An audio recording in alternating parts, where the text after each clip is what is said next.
Assalamualaikum warahmatullahi wabarakatuh. Perkenalkan, nama saya Fathur Rozak. Di sini saya sebagai moderator sekaligus pemateri pertama yang akan membahas tentang pengertian ayat-ayat Makki dan ayat-ayat Madani. Selamat mendengarkan.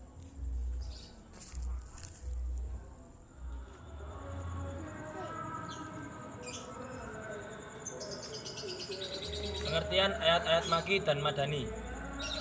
Pengertian ayat-ayat Makki ialah ayat-ayat yang turun sebelum Nabi hijrah. Bisa diartikan juga sebagai ayat-ayat yang diturunkan di kota Mekah dan sekitarnya. Yang kedua ialah ayat-ayat Madani. Ayat-ayat Madani ialah ayat-ayat yang diturunkan setelah Nabi hijrah. Bisa juga diartikan sebagai ayat-ayat yang diturunkan di kota Madinah. Bismillahirrahmanirrahim. Di sini saya akan menjelaskan ciri-ciri surat Makkiyah dan surat Madaniyah. Ciri-ciri surat Makkiyah yaitu yang pertama, di dalam ayat tersebut berisi nida atau panggilan ya ayyuhan nasu karena sasarannya adalah umum, yaitu orang-orang yang masih belum beriman. Yang kedua, di dalam ayat itu terdapat lafal kala. Adapun di dalam seluruh Al-Quran, lafal kala disebutkan sebanyak 33 kali dalam 25 surat. Yang ketiga, di dalamnya terdapat ayat-ayat sajadah atau ayat-ayat yang berisi tentang sujud.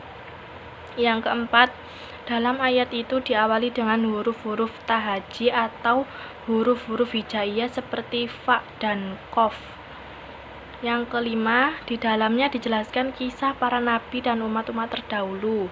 Yang keenam, di dalamnya terdapat cerita tentang kemusyrikan yang mana tujuannya adalah supaya manusia segera beriman kepada Allah SWT. Yang ketujuh, di dalam ayat ini dijelaskan tentang keterangan adat istiadat orang kafir, orang musyrik, orang yang suka mencuri, merampok, membunuh, mengubur hidup-hidup anak perempuan, dan sebagainya. Yang kedelapan, selaras seperti pada poin sebelumnya, isinya memberi penekanan masalah tauhid atau akidah. Yang kesembilan, kebanyakan ayat dan suratnya pendek, seperti yang terdapat dalam surat-surat terakhir dalam urutan mushaf. Yang selanjutnya, adapun ciri-ciri surat Madaniyah, yaitu yang pertama berisi nida ya ayyuhalladzina amanu. Yang kedua memuat hukum pidana hudud.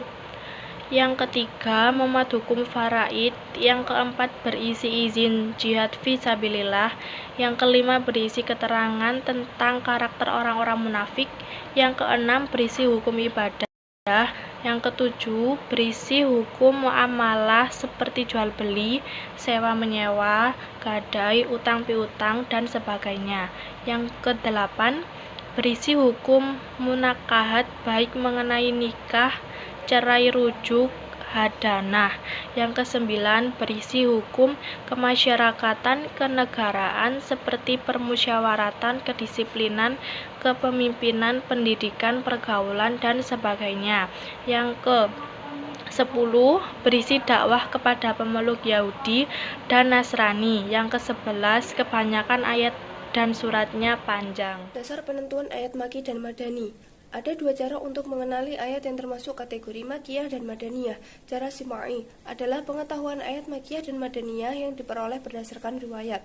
Cara qiyasi adalah pengetahuan ayat Makkiyah dan Madaniyah berdasarkan kriterianya yang menonjol, kandungannya, redaksi, dan uslubnya, dan lain sebagainya.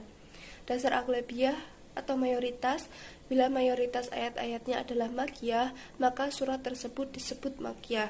Begitu juga sebaliknya. Dasar tabi'iyah atau kontinuitas, bila didahului dengan ayat-ayat yang turun dari Mekah sebelum hijrah, maka surat tersebut disebut Makkiyah. Begitu juga sebaliknya. Lalu, manfaat mempelajari Makki dan Madani yang pertama yaitu mempermudah dalam menafsirkan ayat-ayat Al-Quran. Yang kedua, mengetahui sejarah zaman Nabi SAW. Dan yang ketiga, membedakan antara naskh dan mansukh.